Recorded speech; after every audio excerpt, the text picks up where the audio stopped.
Et bonjour, un audio ici en passant encore une fois, donc pour vous faire état d'un constat d'observation au niveau profil runner chaser toujours dans le duo, ce que aussi dans la quête de performance, donc l'envie de toujours vouloir faire plus, le besoin de vouloir faire plus, la volonté insatiable de toujours être le meilleur ou la meilleure d'une façon et de tout faire le mieux possible avec une certaine recherche de perfectionnisme, mais qui ne va pas s'exprimer au même endroit toujours. Alors je pense que celles et ceux qui connaissent un peu mes vidéos maintenant ont déjà la réponse à comment ça se manifeste et où pour le chaser et comment ça se manifeste et où pour les runners. Mais donc c'est la même problématique presque, je le dirais, parce que c'est tellement exacerbé pour moi dans ce que j'observe chez ces profils, ces personnalités. Alors ça va être plus ou moins marqué selon l'intensité de connexion, toujours c'est interdépendant. Et il y aura des petites nuances, modifications à apporter quand même pour les chasers hommes et les runners femmes. À chaque fois que je parle de runner chaser, prenez en compte que c'est vraiment marqué pour les duos chaser femmes, runner homme.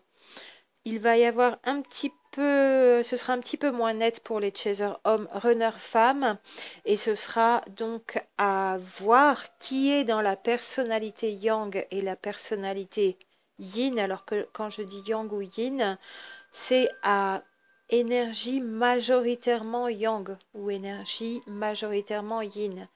Et je ne parle pas de polarité yin ou de polarité yang pour parler des êtres, des individus, des profils runner-chaser, puisque nous ne sommes pas des polarités. Les polarités, c'est un ensemble d'énergie, c'est une dominante. C'est une nuance de langage qui est importante aussi. Je m'écarte, mais voilà, au niveau du comportement dans la vie de ces deux profils dans le duo, de ces deux êtres qui se retrouvent dans cette forte connexion, plus que la moyenne des êtres humains sur Terre, je vois l'un et l'autre des personnes en quête de perfection, d'être le meilleur, de tout faire le mieux possible, d'être irréprochable. Et pour les chasers, côté chaser, ce sera dans sa vie perso, pour lui-même, par rapport à lui-même ou à elle-même, donc beaucoup de femmes côté chaser toujours, hein, dans le sens tout faire aussi dans sa sphère privée, donc pour ses proches, pour sa famille, pour ses enfants, pour les êtres chers, ceux et celles que les chasers ont placés en priorité, en number one, en personnes les plus importantes dans leur vie, mais aussi être parfait vis-à-vis de leur construction personnelle. Et ça, on le retrouve beaucoup justement dans l'illustration que les chasers, beaucoup de femmes donc choisissent de faire beaucoup de travail personnel, entre guillemets, beaucoup de stages, d'entendre beaucoup de conférences, de regarder beaucoup de vidéos, d'être en thérapie, plus qu'il n'en faut peut-être, et puis de cumuler les thérapeutes et d'en avoir plusieurs à la fois, c'est vrai ça aussi. Ça arrive parfois pour certaines d'entre vous, et ça n'est pas forcément donc le plus propice à avoir du résultat, fonction aussi de ce que vous choisissez comme thérapie, bien sûr. Sphère privée, donc sphère intérieure pour les chasers, dans la volonté d'être la meilleure personne, d'être le mieux possible, d'être la plus performante, d'être irréprochable, de tout faire bien encore et encore plus, mais même de manière exagérée, donc trop. Et pourquoi avec tout ce qu'il y a derrière à retrouver comme raison, comme cause, pourquoi toujours vouloir donner plus d'ailleurs hein, pour les autres et vouloir toujours se construire plus, être vraiment la meilleure personne, la plus irréprochable. Soyons faibles et soyons vulnérables, ne soyons pas parfaits, j'ai envie de dire, pour remettre un peu lâcher la tension dans le sens inverse et lâcher du lest parce que c'est trop côté de chaser et bien sûr côté runner en correspondance. Bien naturellement, de toute évidence, ça va être la même chose sur la sphère extérieure. Être parfait, le meilleur avec quand même il y a eu la volonté de compétition. Donc ce sera un petit peu vrai aussi pour les chasers hommes, parce que marqué par l'inconscient collectif homme, je vais faire la comparaison brute que l'on peut faire par rapport aux archétypes, c'est le coq dans la basse-cour. Alors pas forcément par rapport aux poules, mais c'est en société, je dois être le mieux, paraître comme étant la personne number one, celle qui a le plus réussi, celle qui a fait le plus de choses, celle qui est au plus haut niveau, la personne qui a la plus grande notoriété. Et ce sera vrai de manière très marquée pour les runners hommes. Mais il y aura une petite touche de ça en modulation chez les chasers hommes aussi. Beaucoup moins que pour les runners hommes, mais plus que pour les chasers femmes, bien sûr. Inconscient collectif masculin marquant tous les êtres nés de sexe masculin qui se sont construits en tant qu'hommes, qui se sont obligés à se construire en tant qu'hommes ou qui ont eu envie de se construire en tant qu'hommes. Donc beaucoup plus dans la sphère extérieure. Pour les runners, à vouloir avoir de la valeur dans les yeux des autres, à briller à l'extérieur, au travers des yeux des autres, pardon, et être monsieur ou madame, celui qui a fait telle ou telle chose, a réussi telle ou telle chose, celui ou celle qu'on envie, celui ou celle qui a la situation qui donne envie à beaucoup d'autres. Et tout cela, par contre, côté Renner, d'ailleurs, pour le dire, dans la façade de manière exacerbée dans les faux semblants. Et être impeccable, être irréprochable aussi, quelqu'un qui ne va jamais faire défaut, quelqu'un qui ne va jamais faire un pas de travers, quelqu'un qui est dans l'application des règles de la sphère sociale, du milieu dans lequel il le milieu qui a des règles auxquelles il adhère à la perfection, etc., etc. On pourrait le décrire encore plus dans le détail, cette volonté d'être le meilleur, le mieux possible, au top, infaillible, mieux que les autres, mieux que la moyenne des êtres humains, parce que réellement, il y a des êtres humains qui ne sont pas dans cette recherche de perfection, d'être aux yeux des autres pour le runner la meilleure personne et aux yeux de sa sphère privée pour les chasers la meilleure personne aussi. Dans une société donnée, donc pour les runners à l'extérieur et dans la sphère privée pour les chasers, en s'imposant l'un et l'autre dans leur rayonnement intérieur ou extérieur des obligations et en ayant aussi souvent la culpabilité de ne pas en faire assez à titre individuel, personnel, de je ne suis pas encore aussi bien que ce que je devrais être à un niveau de sa construction de personne pour les chasers, et je ne fais pas les choses dans mon métier, dans mon relationnel, dans ma sphère socio-professionnelle aussi bien que je pourrais pour les runners. Et encore mieux, encore mieux, encore mieux, je dois faire encore mieux, et de s'imposer l'excellence à outrance. Ce sera plus ou moins marqué en fonction du profil. Alors c'est vrai, on pourrait aussi là parler, bien sûr, on en avait déjà parlé de HPE, HPI, et qui dans ses façons d'être de haut potentiel et de s'imposer plus qu'il n'en faut, plus que la moyenne, d'être trop exigeant avec soi-même finalement, et de s'imposer d'être quelqu'un à tout prix. Au lieu de se rendre compte, de lâcher un peu du lest, qu'il n'y a rien à démontrer, rien à prouver, rien à construire pour en remontrer. Il y a juste à se réaliser soi-même avec ses dispositions naturelles et non pas en conformité aux exigences et aux desiderata d'un modèle, que ce soit un modèle de construction personnelle pour le chaser en fonction de règles spirituelles finalement auxquelles il obéit, elle obéit plus ou moins, surtout plus que moi, ou des règles et des desiderata de l'extérieur, du milieu socio-professionnel dans lequel il évolue pour le runner. Mais ça revient au même quelque part. Et on n'est pas soi-même en voulant être quelqu'un. Parce que c'est bien ça la grande, grande différence, c'est que l'un comme l'autre veulent absolument être quelqu'un. quelqu'un d'irréprochable, quelqu'un d'infaillible, quelqu'un de qui on dira que c'est une personne exceptionnelle.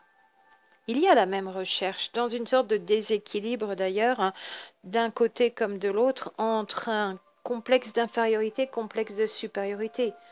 Là, je suis mieux que tout le monde, là, je suis vraiment nul, je suis moins bien, et d'osciller comme ça l'un pour l'autre dans sa sphère extérieure pour le runner, entre un complexe d'infériorité, complexe de supériorité, y compris peut-être en étant tiraillé plus vers un complexe de supériorité pour les runners sur leur sphère extérieure et un complexe d'infériorité dans leur construction personnelle quelque peu plus défaillante, entre guillemets, sans prendre les mots au pied de la lettre, pour la construction de soi.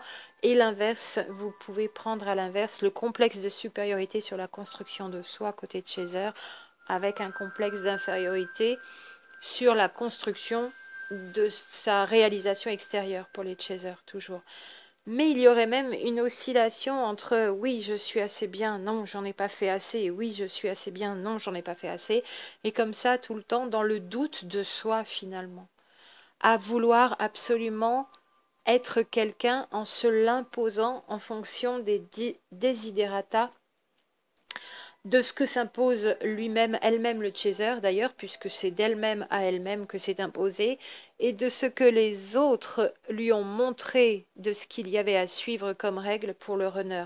Le runner va obéir aux desiderata d'une sphère extérieure et de ses règles dans son milieu socio-professionnel et dans son relationnel, et le chaser va s'imposer elle-même, lui-même, des règles pour être la version top, top, top, ultime, la plus extraordinaire, et s'impose ses règles elle-même ou lui-même côté de Chaser. C'est ça qui est intéressant, c'est que des deux côtés, il y a exagération, il y a exigence, parfois à outrance, à s'imposer trop et à ne plus pouvoir être soi-même, à ne même pas réaliser qu'on n'a jamais pensé à être nous-mêmes quand on est dans ce genre de je vais être la plus performante, la meilleure personne possible.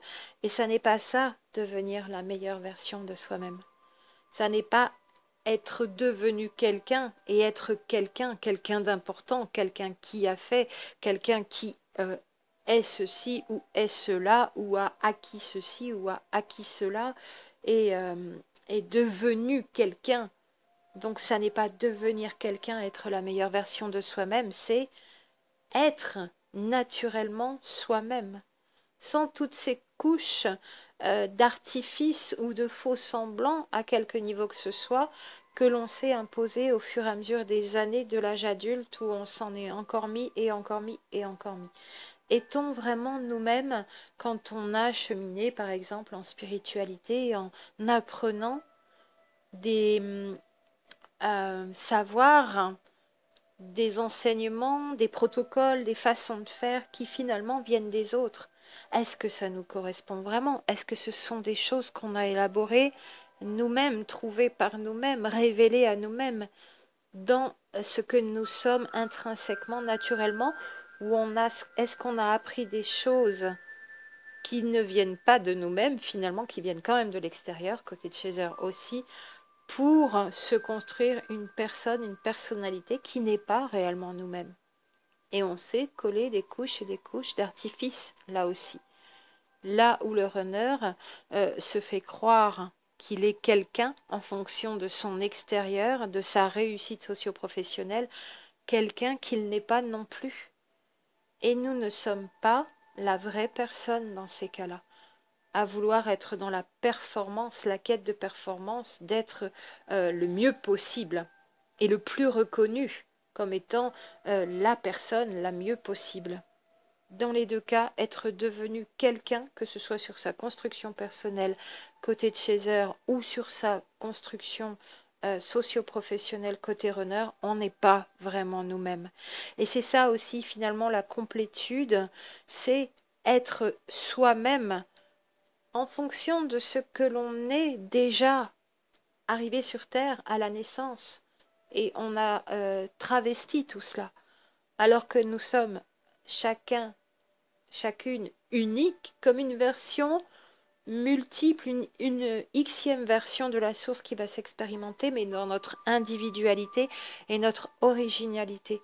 Et réaliser son individuation, c'est montrer aussi son originalité, le fait que l'on ne ressemble à personne d'autre et que l'on est soi-même, naturellement soi-même. La meilleure version de nous-mêmes, c'est tout simplement naturellement être soi-même et pas quelqu'un d'autre et pas autre chose, sans rien avoir à démontrer dans cette quête effrénée de performance toujours.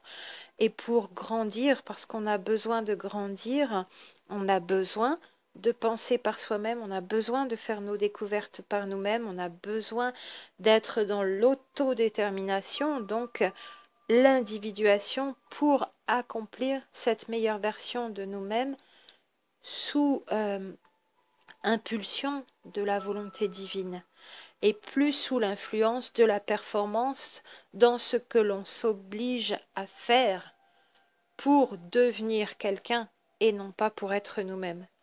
Il y a cette grande nuance. Donc, dans les deux cas, en conclusion, pour moi, runner comme chaser, pour l'un et pour l'autre, c'est la course à devenir quelqu'un d'autre que qui l'on est réellement.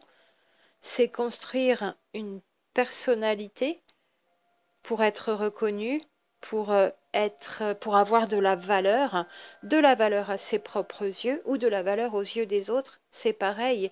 Et c'est surfait, c'est dans les faux semblants, c'est dans une fabrication d'un personnage avec des fausses idées et des fausses croyances, toujours, on pourrait y revenir, et ça n'est pas être soi-même. La meilleure version de nous-mêmes, c'est naturellement être tout simplement soi-même, et pas qui que ce soit d'autre que l'on se serait construit.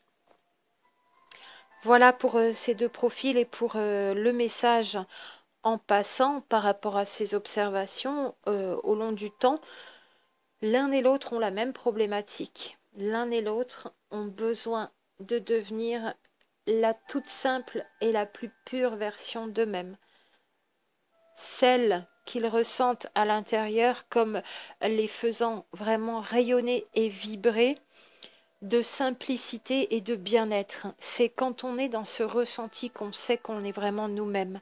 Quand on n'a plus rien à prouver à personne, ni à soi-même, ni aux autres, parce que vouloir se prouver des choses à soi-même, côté de Chaser notamment, c'est la même problématique que de vouloir prouver des choses aux autres.